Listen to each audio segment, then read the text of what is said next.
Well, it's official. Brad Keselowski has officially told the media that it's a done deal. He is joining he is joining Roush Family Racing as an owner driver. So he is gonna be driving and he's also gonna be having an ownership stake on the team. It was rumored for quite some time, especially with those rumors that he was going to Hendrick Motorsports and take over the 48 last season. Those rumors never came to fruition, but with him signing a 1 year deal with Penske, um, it was possible. We all knew, I kind of knew in the back of my head that that 1 year extension that he signed with Penske, it was going to be the last one because if he would have stayed in Penske long term, then he would have signed an extension. NASCAR drivers, they don't usually sign like short term deals when they want to stay with a team long term. That's not how it works. And the writing was kind of on the wall with him just having a few. I'm not gonna say that he hates Logano, but I'm gonna say that he's been pretty unhappy with his driving style, especially on super speedways. We saw it in the 2020 Clash. We saw it even this year in the Daytona 500. And with Roger Penske, of course, wanting to build more on around Logano and Blaney. We saw that last year when Keselowski got that crew chief swap. Keselowski got Jeremy Bullins as his crew chief, and of course he had actually one of the better seasons of his career, all things considered, with all his circumstances surrounding his uncertainty about moving to Penske.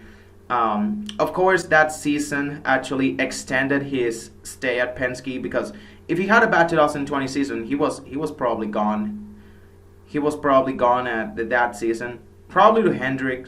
I don't know, but that 2020 season kind of helped him stay at Penske. Kind of swayed Roger Penske to keep him around for at least one more season. But with him performing this season, especially these past few races, ever since that Talladega win, he has been pretty. He has looked pretty bad. He's been the worst. He's looked like the worst Penske car ever since he won that Talladega race. Logano has been pretty much the best Penske guy all season, and Ryan Blaney, despite being inconsistent, has shown more speed than Keselowski when he's actually running on the track. So how will Keselowski perform at Roush now? Of course, there is the clear stuff that, of course, is gonna make the team better. But how will he perform as a driver?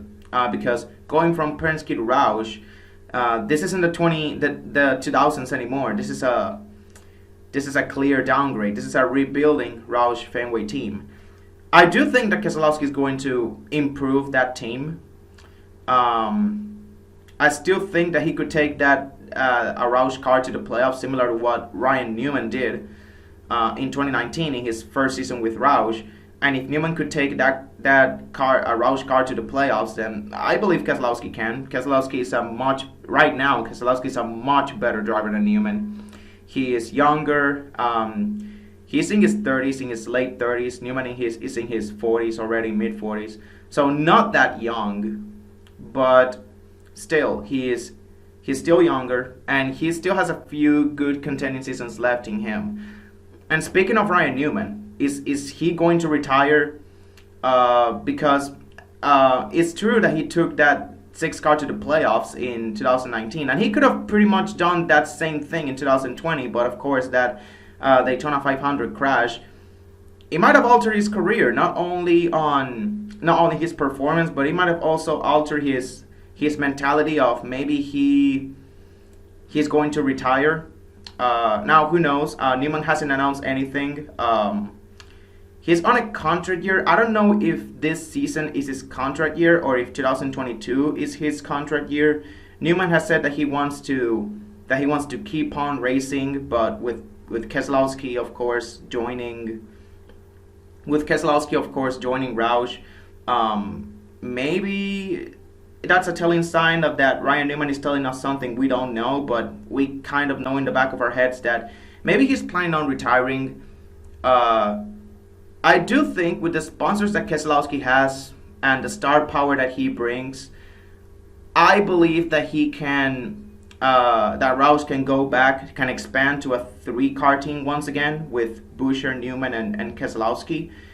Because as of right now, I don't think that Newman is going to retire. If Newman says that he wants to race for a few more years, maybe Roush expands to a three-car operation. Maybe Keselowski can attract a few sponsors with his money, with his star power, of course. And Roush, of course, has the money from Roush Performance to sponsor a few races as well, like he's done with Newman and Buescher in the past. Speaking of Penske, like I said, this of course means that Penske is done with Keselowski. They're gonna build around Logano and Blaney. But more importantly, what about their young prospect, Austin Cindric? Because before the announcement was made, Keselowski, before the Keselowski announcement was made, Cindric was going to the Wood brothers, to the 21 car. He was going to replace Matt DiBenedetto in the 21 car at Wood Brothers. And of course, now many people are saying, well, now that Keselowski is gone and Cindric is in the 21, that basically means that DiBenedetto is going to go to the 2 car now, right? Well, hold on. It's true that Cindric has already been announced as a driver of the 21 car.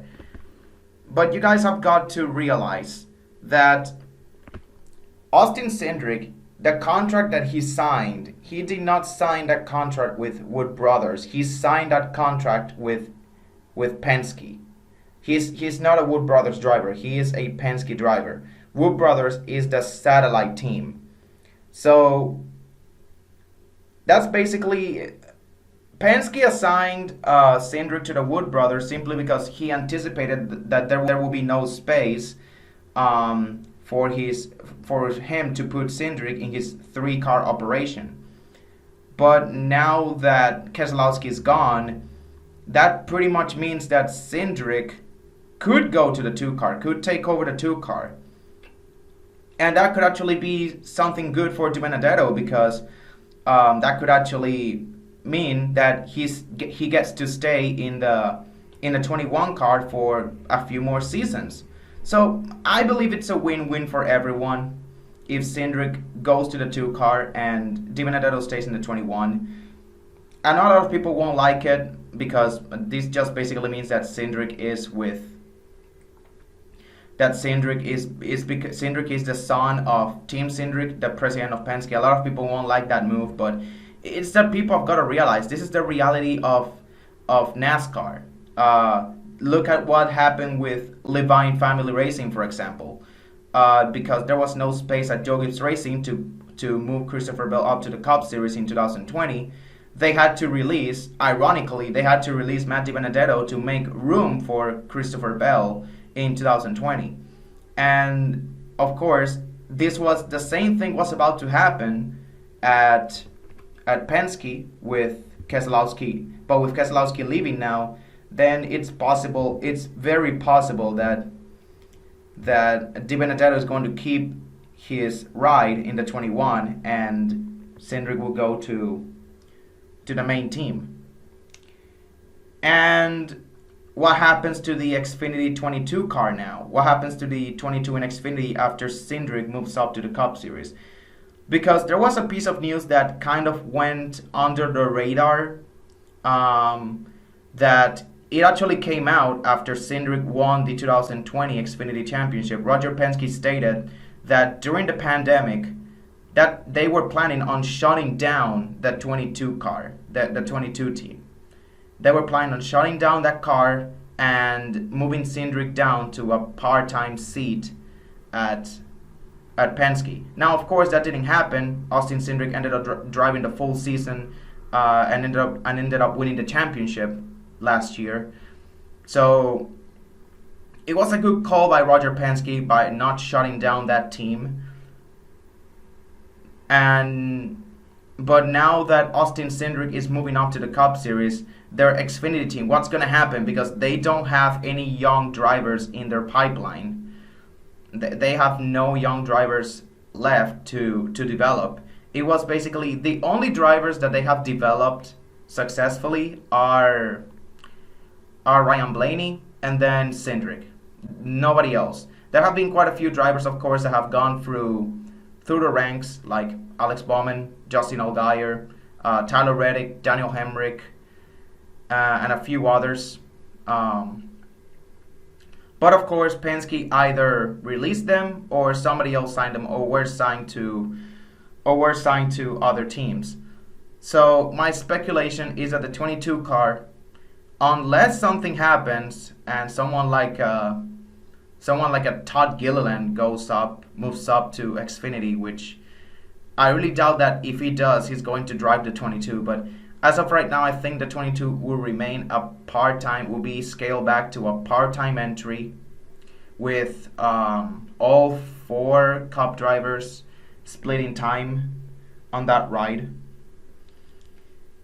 I think that's what's gonna happen, because I haven't really seen much news regarding the Xfinity 22 car, and with Roger Penske just planning on shutting down the 22 team since when the pandemic started, it just makes me think that maybe the team is just losing interest in their Xfinity program. Maybe they're just gonna either scale it back to part time or shut it down. But yeah, that's all I gotta say. Silly season has just begun. We got the first domino falls in silly season, and it's a big domino. Just waiting on Kurt Busch now to announce what his plans for next year are gonna be.